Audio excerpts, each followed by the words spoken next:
वर्धमान गुरुवर की प्रेरणा शांति सागर गाथा। इस गाथा में सत्य अहिंसा धर्म का सार समाता। संस्मरण जिसका सुन मन है विस्मय से भर जाता, वो है गुरुवर शांति सागर जी की शांति गाथा। शांति गाथा, शांति गाथा, शांति गाथा। इस कार्यक्रम के प्रसारण पुण्यार्जक हैं Kataria insurance brokers private limited. बीमा से संबंधित सभी प्रकार की सेवाओं के लिए अभी संपर्क करें। पॉलिसी लीडर, बीमा ही सुरक्षा है। Toll free number 180027098080। Mail support@policyleader.co.in। Episode 22, गुरु नाम गुरु। जय जिनेंद्र गुरुजी। जय जिनेंद्र बच्चों, जय जिनेंद्र। गुरुजी, हमें ये बताइए कि देवेंद्र कीर्ति जी महाराज ने अपने ही शिष्य शांति सागर जी को अपना गुरु क्यों बनाया था? नहीं नहीं, गुरु नहीं बनाया था। मेरे कहने का अर्थ है, उन्होंने अपनी चर्या के दोषों को शुद्ध करने के लिए अपने ही शिष्य की कठोर तपश्चर्या से प्रभावित होकर मन ही मन उन्हें अपने गुरु स्वरूप में स्वीकार कर लिया था। अब कहानी सुनाता हूँ। ये घटना श्रवण बेलगोला की है। चलते फिरते तीरथ गुरुवर पड़गाहन पर आए, करवा के देख रहे हो भैया, दक्षिण भारतीय परंपरा में अब तक मैंने किसी भी जैन साधु का सार्वजनिक पड़गान होते हुए नहीं देखा। हाँ भैया, आचार्य शांति सागर जी महाराज दिगंबर साधुओं की चर्या को पुनर्स्थापित कर रहे हैं। बड़ा ही पावन पल आया है गुरुवर के आहार का। अरे घंटा बजाओ, आहार में अंतराय ना हो। नहीं नहीं, ये महाराज जी आहार के समय घंटा नहीं बजवाते हैं, बल्कि अंतराय होने पर आहार छोड़ देते हैं। ऐसी चर्या देखकर मैं धन्य हो गया भैया। सुना है आचार्य श्री शांति सागर जी के गुरु देवेंद्र कीर्ति जी महाराज भी यहीं श्रवण बेलगोला में पहाड़ पर विराजमान हैं। आहार के बाद आचार्य शांति सागर जी महाराज भी अपने गुरु के दर्शन करने जाएंगे। मेरा विचार है तब हम भी उनके साथ चलें।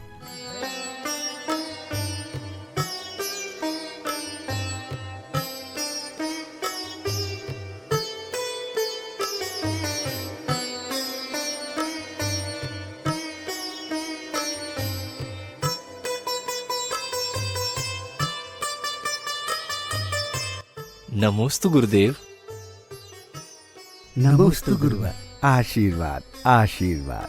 गुरुवर, हमने आज आपके शिष्य आचार्य शांति सागर जी महाराज को सार्वजनिक पड़गाहन करते देखा।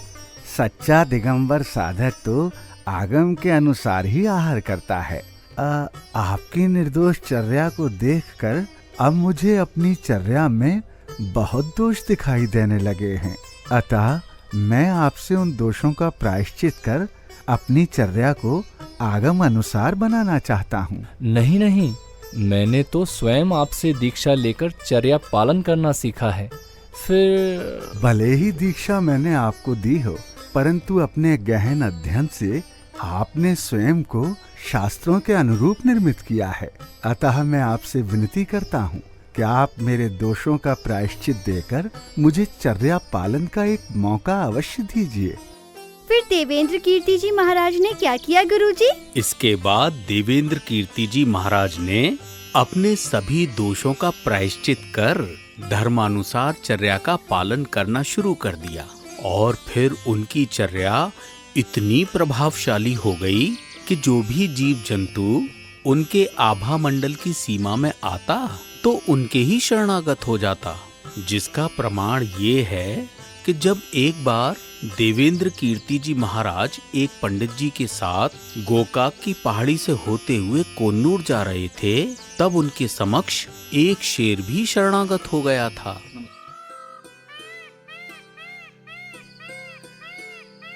पंडित जी, कोन्नूर पहुंचने में तो अभी समय लगेगा और रात्रि में विहार करना आगम के विरुद्ध भी है।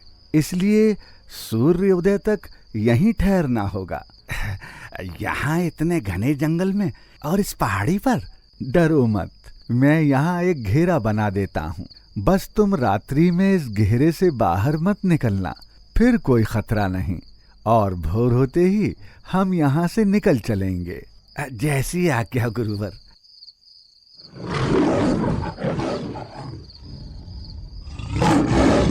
अरे ये तो शेर की आवाज है, अब क्या होगा? शेर तो हमारी ओर ही आ रहा है। फिर क्या हुआ गुरुजी?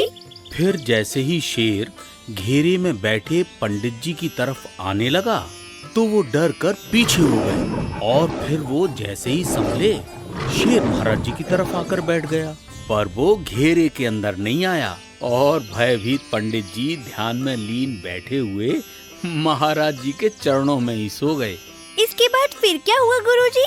इसके बाद सुबह जब वो कोन्नूर पहुँचे तब पंडित जी ने सभी को रात्रि में हुई घटना के बारे में बताया। सब लोग सुनकर आश्चर्यचकित हो गए और गुरुवर के साहस की प्रशंसा करने लगे।